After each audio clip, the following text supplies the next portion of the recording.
बाबासाहेबांचे सहकारी सोहनलाल शास्त्री हे बाबासाहेबांची आठवण सांगताना म्हणतात, बाबासाहेब न्याय खात्याचे मंत्री असतानाच्या काळात 3 वर्षे मी त्यांच्यासोबत होतो. त्यांच्या बंगल्यावर राहत होतो. त्यांची प्रत्येक सवय मला माहीत होती.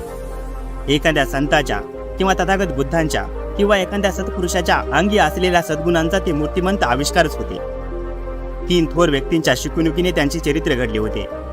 त्या व्यक्ती त्यांच्यासाठी आदर्श होत्या. भगवान बुद्ध, संत कबीर आणि महात्मा फुले.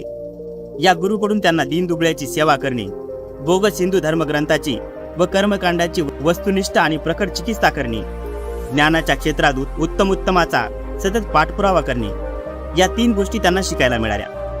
एकदा बाबासाहेब मला सांगत होते, नेत्याचे व्यक्तिगत आणि राजकीय चारित्र्य हे दोन्ही एकच असायला हवे, अन्यथा तो आपली कर्तव्य पूर्ण करू शकणार नाही.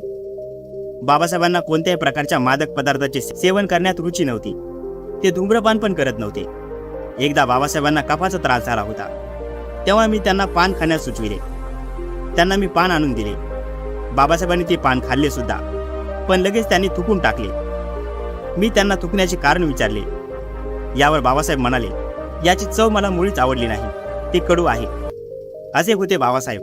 त्यांना सुपारीचं देखील व्यसन नव्हतं. आणि आज आपण काय करतोय? त्यांची जयंती आली की चक्क त्यांच्या जयंतीत दारू पिऊन नाचतोय. कितपत योग्य वाटते हे? बाबासाहेबांनी समाजासाठी इतके करून ठेवले, पण आज समाजातील काही लोक त्यांच्या विचारांच्या विरुद्ध वागत आहेत.